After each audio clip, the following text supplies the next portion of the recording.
platform.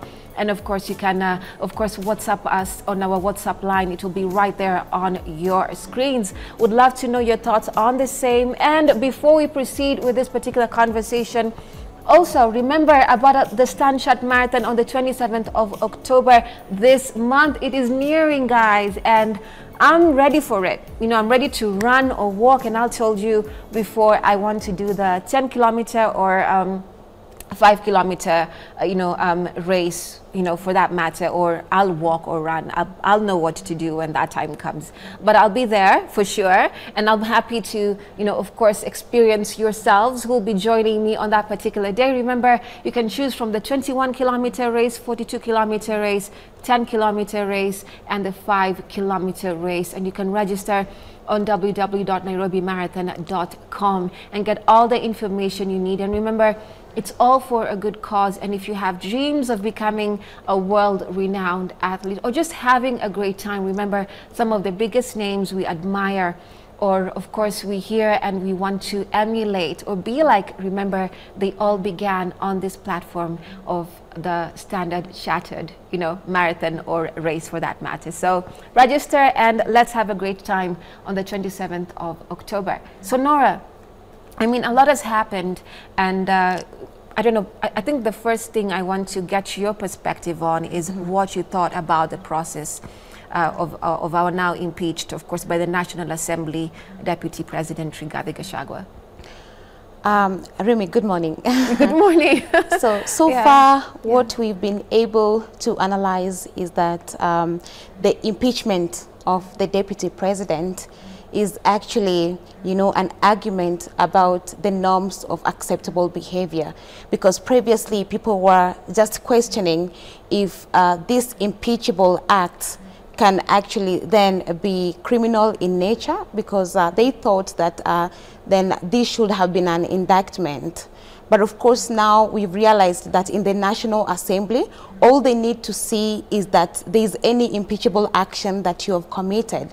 And of course, in the spirit of patriotism and national unity, we understand that the Deputy President over time has been making divisive and condescending statements about the country's ownership.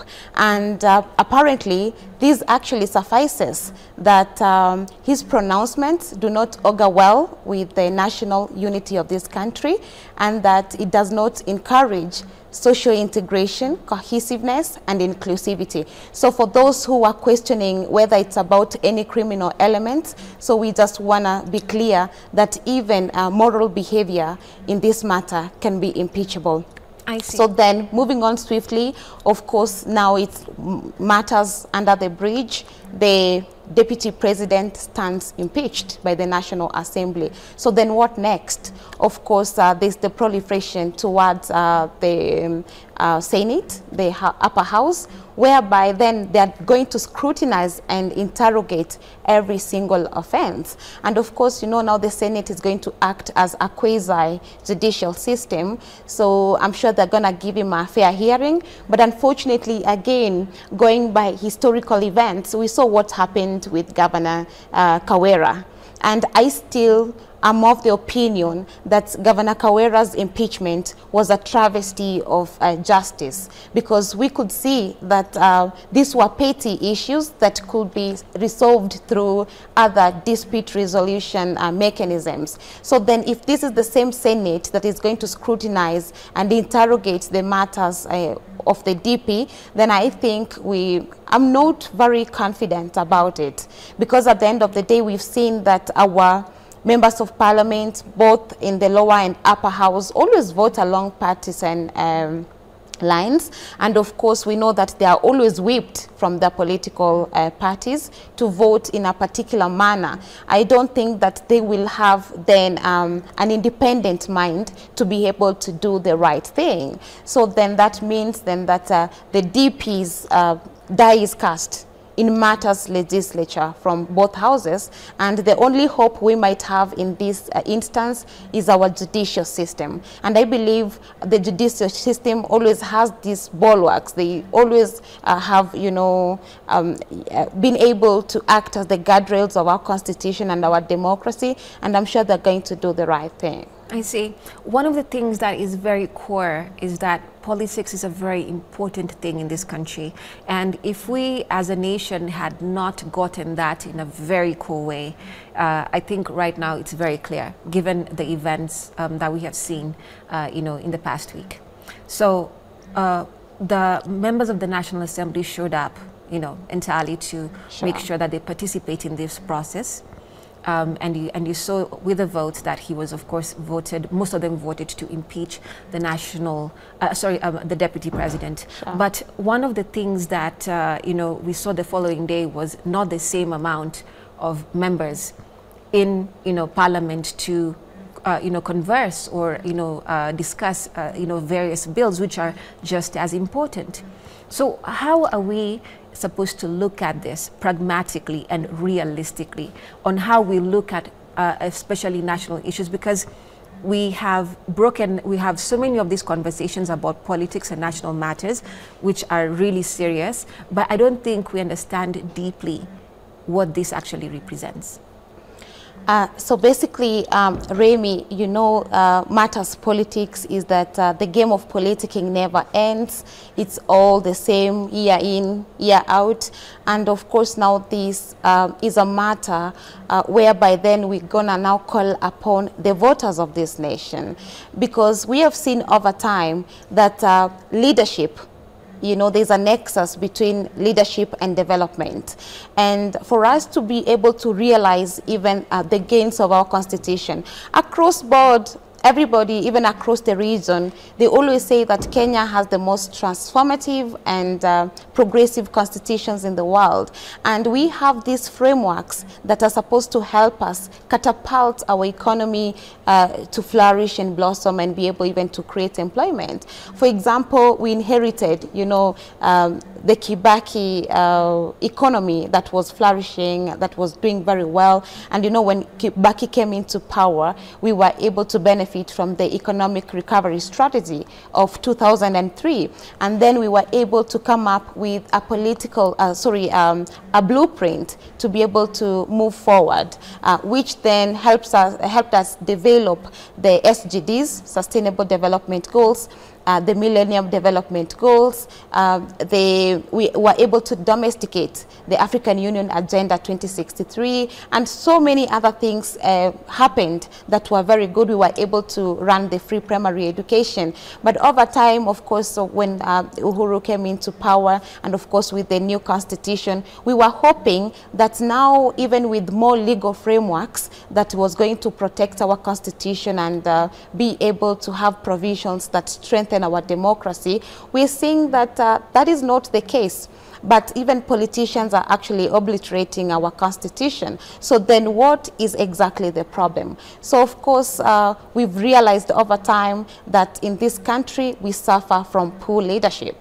Leadership that is not intentional, leadership that does not put the citizens of our country at the center of governance. So therefore, I think I have to call upon Kenyans to also scrutinize and interrogate the character of people we elect to office, because we are not innocent bystanders. We could be bickering and complaining, but we've already, donated power to the legislatures. I was actually this morning just questioning myself. If you had a surgery anytime from now, Remy, you would go around looking for the best surgeon in this country, no matter what it takes, so that nothing goes wrong. This is exactly the same. You have given your life, to the surgeon, because it's going to put you in a coma and be able to operate you on the table and take out whatever and fix you. This is exactly what is needed in this country, radical surgery. And that to happen, the people have to have a popular initiative where we can be able to interrogate the people we send to office, people who are transformative and people who are authentic with what values they bring on the table. So we are just not innocent bystanders. We exist in this realm. We exist in this problem. And for us to be able to solve it, we have to be specific in who we send to office. I see. What is also very clear is that when we have an administration already in power, that particular administration is always looking at the next or how they can sustain power or transition to, a state of power that they would want, as the years go by. But like I said, we take some things for granted, and we are here where we were, like even some years back, with, of course, a new dynasty, if I can call it so, under, President William Ruto, because he represents something different, which is what the people elected him for. But what we're experiencing also is new and historical, but also not so new, So the Constitution is very clear on the rights of the citizens. The Constitution is also very clear on the rights of the lawmakers.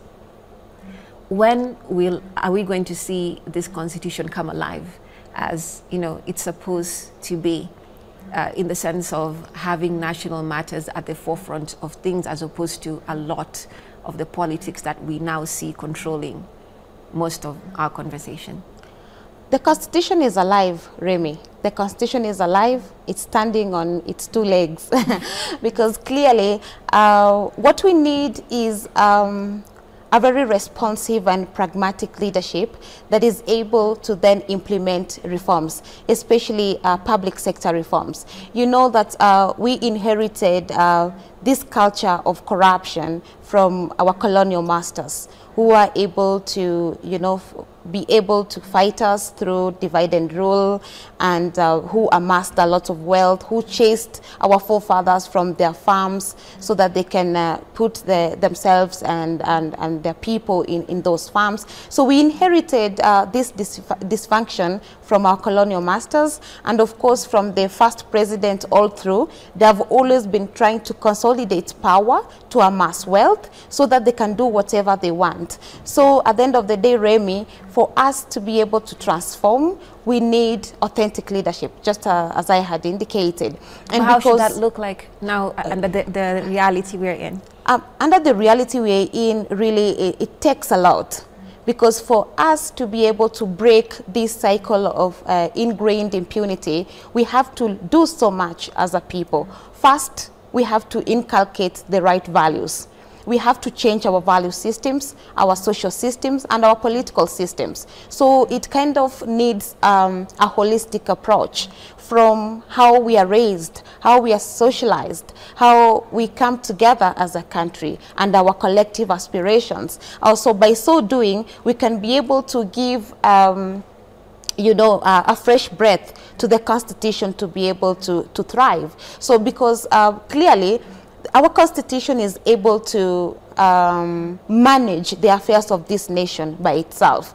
Look, we have the Anti-Corruption and Economics Crime Act. We have the Public Procurement and Disposal Act. We have the Leadership and Integrity Act. We have the Public Finance Management Act. So basically, we need anything we need to run this economy to be able to exist well in a good manner, so that we are able to bond together and bring our social fabric in a manner that is well through social integration. All these things, we have them, Remy. The only problem is that we have to change our culture. There has to be a cultural transformation. And this cultural transformation is going to be painful to come about, because over time, we've all grown within this impunity. Inchi ya kitu kidogo. Everywhere you go is about handouts and tokenism.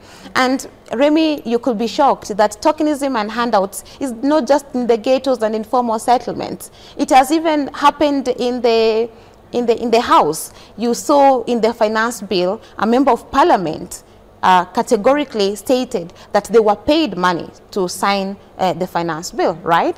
And in whatever happened in the DP's impeachment, there's also been some information flying around that also some money's changed hands. So the tokenism changes as the class goes higher. Maybe for other people, they could be getting millions, and for others, they could just be getting pennies and pounds. So that means then we have to change the whole culture, the culture of kitu kidogo. Can we just do the right thing without being forced, without being, whipped, and without being influenced? If this is the right thing to do, let's do it. First, we have to start with our political systems, because all our political parties are always aligned to tribal setups. For example, if you are going to vie, Give a cow a name and give them a nomination certificate to vie in a certain region, and as long as the party belongs in that region, that cow is going to parliament forthwith. You know, so that means then as a people we do not interrogate, we are not well equipped to be able to question and scrutinize our people. And also I came to realize that our people also do not understand the structure of the constitution. Yeah. But Remy, understanding the structure of our constitution requires some sort of education. But see what the government is doing to our education in this country, you know.